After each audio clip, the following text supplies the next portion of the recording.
ওইজন্য আল্লাহ রাব্বুল আলামিনের জাত 30 পারায় কোরআনে কারীমে বললেন আল্লাহাকুমুত তাকাসুর হাত্তা যুরতুমুল মাকাবির।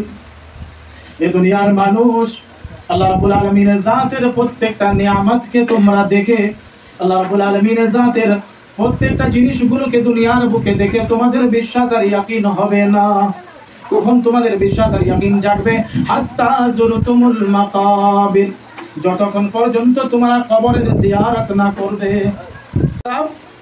হেদায়েত বানিয়েছে যারা আল্লাহকে কি করে, আল্লাহকে ভয় করে, তাদের জন্য আমি এই কিতাবকে তাদের জন্যই আমি নাজিল করেছি। তারা হিদায়াত পাবে, কারা? যারা আমাকে ভয় করে। তো নামাজ পড়া আসান, রোজা রাখা আসান, তাসবিহ তাহলিল করা আসান, কিন্তু জীবনে তাকওয়া আনা খুবই মুশকিল। একটা মানুষ দেখবেন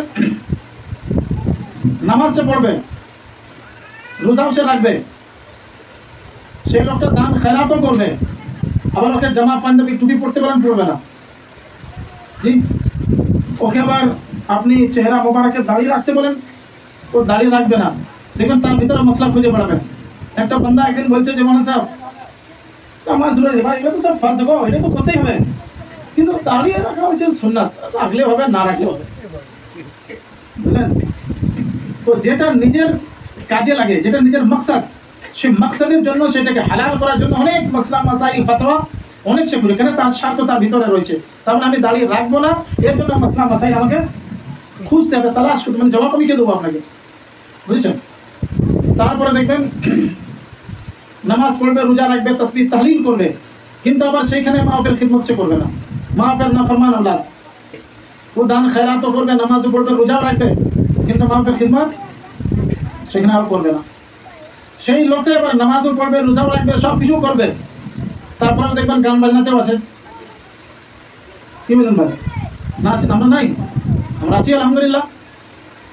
তো আমরা নামাজিও আছি, আমরা কোরআনও পড়ি, আমরা তাসবিহ তাহলিলও করি, দিনের সম্পর্ক আমার আপনার সাথেও রয়েছে। তারপরেও সে মজলিসে আমিও আছি শিরকাত, তাতে আমি শরীক আছি। তার মতলব হচ্ছে আমার ভিতরে এখন তাকওয়া সেটা আসে নাই। তাকওয়াটাই হচ্ছে আল্লাহর খাউফ। একটা মানুষ একটা কাজ সে লুকিয়ে করছে, তার কারণ কি? তার ভিতরে একটু ঈমান বাকি আছে। সে বান্দা সে ঈমান বলছে না, হ্যাঁ লোকে আমাকে দেখে নিলে কি বলবে, আমাকে হ্যাঁ লোকে দেখে নিলে আমাকে কি বলবে, তাহলে তার ভিতরে একটু ঈমান আছে। হ্যাঁ এই মজলিসে আমি কি করে যাব? সারা মাস আমি রোজা রাখলাম, সারা মাস আমি তারাবি পড়লাম, সারা মাস আমি আল্লাহ আল্লাহ করলাম, একটাও ফরজ নামাজ আমার ছুটে নাই, এত মেহনত আমি করলাম, এত মুশাক্কাত, এত পেরেশানি উঠানোর পর আমি ওই মজলিসে আবার যাব? সে তাকওয়া তাকে বাধা দেবে না, না আমার এখানে ঠিক হচ্ছে না। আর আমি 5 ওয়াক্তের নামাজি মুসাল্লি, 5 ওয়াক্তের নামাজি খালা, আমি 5 ওয়াক্তের নামাজি বুবু, আমি এইদিকে বুবু বলছে আহা রোজা রেখে সারাদিন উপোস করে স্কুল ঘরে রোজা খোলা হয়। কি বলছে খালা? বুবু বলছে যে স্কুল ঘরে রোজা খোলা হয়। আর সেই খালা এখন তালায় নিয়ে দেখবেন স্কুল ঘরে কে দাওয়াত দিয়েছে, জামাতের স্কুল ফাংশন আছে, মসজিদ দুয়ারা ফাংশন আছে, কেউ দাওয়াত দিয়েছে নাকি? কেউ কাউকে কিছু বলেছে? হ্যাঁ বলে নাই। দেখবেন মসজিদের গেটে একটু জায়গা থাকবে, পিঁপড়ে পেরানোর জায়গা থাকবে না। হ্যাঁ দেখে দাওয়াত দিয়েছে ভাই। রোজা মাসে মসজিদে বারবার এলান হচ্ছে, আল্লাহর হাবিব সাল্লাল্লাহু আলাইহি ওয়াসাল্লাম বলেছেন যে দাওয়াত দেওয়া এবং দাওয়াত কবুল করা হচ্ছে আমার সুন্নাত। দাওয়াত দেওয়া আর দাওয়াতকে কবুল করা হচ্ছে আমার সুন্নাত। সেখানে কোনো পলিটিক্স চলবে না, সেখানে কোনো রাজনীতি চলবে না। আমার আপনার রাজনীতি আমরা এত বেশি বুঝে নিয়েছি যে সব জিনিসেই রাজনীতি খুঁজে বেড়াই। দাওয়াত আল্লাহ সাল্লাল্লাহু আলাইহি ওয়াসাল্লাম, তোমার দুশমনও যদি তোমাকে দাওয়াত দেয়, তুমি তোমার দুশমনের সে দাওয়াতকে কি করো? কবুল করো, এইভাবে যে আমার নবীর এটা সুন্নাত, আমি যাব। তো খালাদের ভিতরেও কত রাজনীতি চালু হয়েছে। খালা বুবুরা বলছে বাবা রে ওইখানে কি রোজা খোলা হয়? চি চি চি চি চি চি। আর খালা বুবু তোমাকে কে দাওয়াত দিয়েছে ওখানে? হ্যাঁ মোহতারাম বুজুর্গ দোস্ত, খুবই আফসোস, খুবই আফসোস।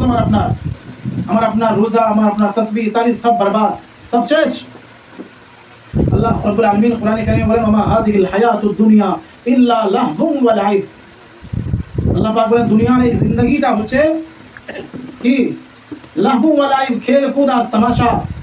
যেমন খেলকুদ তামাশার কোনো ফায়দা কি হয় না, হয় না, মানুষ ছোট ছেলেরা এই একটু পরে বড় বড় বিল্ডিং বানাবে, খানা পিনা বানাবে, তৈরি করবে, মা ডেকে নেবে, শুনবা আরে খালি খাইছে দেখবেন সব ঘর দুয়ার সব পায়ে করে ছেটে ছুটে একাকার, কাহানি খতম, 10 তলা বিল্ডিং শেষ। তো আল্লাহ রাব্বুল আলামিন বলছেন দুনিয়ার জিন্দগিটা হচ্ছে এরকম তামাশা, আর এই গান বাজনা তামাশা এটা হচ্ছে শয়তানের আওয়াজ। কিসের আওয়াজ? শয়তানের আওয়াজ হচ্ছে এই গান বাজনা, ঢোল আর তামাশা। যদি এই গান বাজনা যদি হালাল হতো না, হারাম যদি না হতো, তো প্রত্যেকটা আলিমের ঘরে বড় বড় ঢোল থাকতো, ঢোল তারা বাজাইতো, আর জলসা মিলাতেও সাথে ঢোল নিয়ে যেত। একদিকে ঢোল তাবলা, যেমন ঢোল তাবলাওয়ালা একদিকে ঢোল তাবলা বাজায়, একজনে বাঁশুরি বাজায়, আর একজনে গায়ক মাইক হাতে নিয়ে থাকে। তো প্রত্যেক জলসা আর প্রোগ্রামে 10টা করে মৌলানা থাকতো, একজনে বাঁশুরি বাজাইতো, একজনে ঢোল বাজাইতো, আর একজনে ঝুনঝুনি বাজাইতো। এইসব হারাম। কিসের জন্য হারাম? আল্লাহ হাবিব সাল্লাল্লাহু আলাইহি ওয়াসাল্লাম এগুলোকে হারাম বলেছেন। বলেছেন এগুলো হচ্ছে শয়তানের আওয়াজ, আর শয়তানের আওয়াজে যেই যাবে, আল্লাহ হাবিব সাল্লাল্লাহু আলাইহি ওয়াসাল্লাম বলেন তাকে সে বান্দা কোথায়? জাহান্নামের দিকে ডাকছে। রব্বুল আলামিনের জাত কোরআনে কারীমে 3য় পারায় বয়ান করেছেন যে শয়তান তোমাদেরকে মিনাজ জুলুমাত, অন্ধকারের দিকে ডাকছে, অন্ধকার যেদিকে, সে অন্ধকার হচ্ছে জাহান্নামের পথ, আর উজালা আর রোশনি হচ্ছে জান্নাতের পথ। তো শয়তান তোমাদেরকে অন্ধকারের দিকে ডাকছে, তার মানে জুলুমাত, জুলম থেকে এসেছে জুলুমাত, তার মানে হচ্ছে অন্ধেরা হি অন্ধেরা, আর রোশন মানে হচ্ছে উজালা হি উজালা। আল্লাহ হাবিব সাল্লাল্লাহু আলাইহি সাল্লাম বলেছেন যে শয়তান তোমাদেরকে কখনোই রোশনির দিকে ডাকবে না, তোমায় কোন দিকে ডাকবে? জাহান্নামের পথ, জুলুমাত, অন্ধেরার দিকে সবসময় ডাকবে, আর সে অন্ধেরাটাকে তোমাদের চোখের সামনে সৌন্দর্য দেখাবে। জি দেখেন দাওয়াত আর তাবলীগ, এই যে জামাত আমাদের কাছে এসেছিল না, এই জামাতের সব নওজওয়ান ছেলে, তারা নওজওয়ান জওয়ান বিবিদেরকে ছেড়ে তারা এই মসজিদ সেই মসজিদ, এই চাটাই সেই চাটাই, এই গান সেইখানে, ঈদ সারা বছরে একবার খুশির দিন আসে, সারা বছর 1 বছর পেরিয়ে যাওয়ার পর তারা নিজের জওয়ান স্ত্রীকে, একটা ছেলে জানেন, আমি নিজেই জিজ্ঞেস করলাম, ওই ছেলেটা বলছে হযরত 6, 7, 8 মাস হয়েছে আমার বিয়ে হওয়া। ক মাস? 6, 7, 8 মাস বিয়ে হয়েছে আমার। আমি বললাম বন্ধু তোমার 6, 7 মাস হয়েছে আর তুমি জামাতে বেরিয়ে গেছো, কমসে কম এই বছরটা থেকেই নিতে, তারপরে যেতে। বলছে হযরত আমার স্ত্রীর কাছে আমি ইজাজত নিয়েছি। বলেন সুবহানাল্লাহ। কি বলছে? আমার স্ত্রীর কাছে আমি ইজাজত নিয়েছি, আমার স্ত্রী ইজাজত দিয়েছে আমাকে, আপনি চলে যান। তো স্ত্রীর কাছে ইজাজত নিয়ে আল্লাহর রাস্তায় সে বেরিয়ে গেছে। আর সেই ছেলেরা আমার মসজিদ 3 দিন ছিল আমাদের, তো হাউ করে তারা কাঁদছিল। তাদেরকে রোজগার নেই, তাদের কাজকর্ম নেই, ঠিক, তাদের ইন্তজাম নাই, তাদের ঘর দুয়ার নাই, সব কিছুই আছে, কিন্তু তারা আল্লাহর মহব্বতে, রাসূলুল্লাহ সাল্লাল্লাহু আলাইহি ওয়াসাল্লামের ইশকে তারা কি এই 40 দিন সময়কে বার করে তারা আল্লাহর রাস্তায় আছে ভাই। আর আমরা এত ইবাদত রিয়াজত করার পরে এত আমরা অবুঝ হয়ে গেছি, এত অবুঝ যে আমাদেরকে কি করে যে ভালো লাগে সেই জায়গায় যেতে। আমার একটা জিনিস আশ্চর্য শোনেন, আশ্চর্য জিনিস হচ্ছে এই রমজানুল মুবারকে পর্দার ইন্তজাম করা হলো রোজা খোলার জন্য। এটা একটা আশ্চর্য কথা, যদি চিন্তা ভাবনা করেন তাহলে আশ্চর্য, আর যদি চিন্তা ভাবনা করেন আশ্চর্য, কোনো আশ্চর্য নাই। পর্দার ইন্তজাম করা হলো যে মেয়ে ছেলেরা এখানে এসে রোজা খুলবে বলে। আচ্ছা বলেন এখন পর্দার হিজাব কোথায় আছে? কোনো মেয়ে, যে মেয়েগুলো 5 ওয়াক্তের নামাজ পড়ে তাদেরকেও বলছি, আর যারা নামাজ ধারে না তাদেরকেও বলছি, এখন কোথা এই জায়গাগুলোতে যেগুলোতে প্রোগ্রাম হবে কোথা হিজাব আর পর্দা রয়েছে? হ্যাঁ মুখে লাগিয়ে নিয়েছে, মানে চোখগুলো দুটো খোলা আছে। তো এর চেয়ে আফসোস কিছু আছে যে তারা বলছে যে ওইখানে রোজা খোলা হয়, পর্দা লাগানো আছে, তারপর বলছে রোজা খোলা হয়।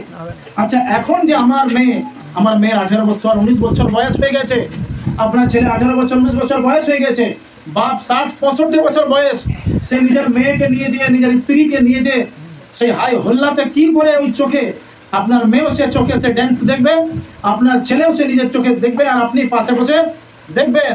আর ঈদের উপলক্ষে যে ড্রেস পরে এসেছি, নোংরা ড্রেস, হ্যাঁ আমি নিজের মেয়েকে ড্রেস পরিয়ে সেই জায়গায় নিয়ে যে কি করে দেখাইতে পারবে, আমার ইমান কি করে আমাকে ইজাজত দেয়, কি করে ইজাজত দেয় ভাই আমাকে? হ্যাঁ আর এদিকে বলছি যে রোজা কি করে খোলা হয়। মোহতারাম বুজুর্গ দোস্ত, না মরলে কিছু বুঝতে পারবেন না। ওই জন্য আল্লাহ রাব্বুল আলামিনের জাত 23 পারায় কোরআনে কারীমে বললেন আল্লাহাকুমুত তাকাসুর হাত্তা যুরতুমুল মাকাবির।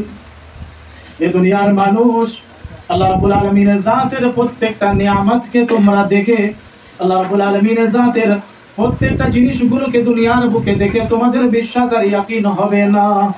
কখন তোমাদের বিশ্বাস আর ইয়াকিন জাগবে? হাত্তা যুরতুমুল মাকাবির, যতক্ষণ পর্যন্ত তোমরা কবরের জিয়ারত না করবে।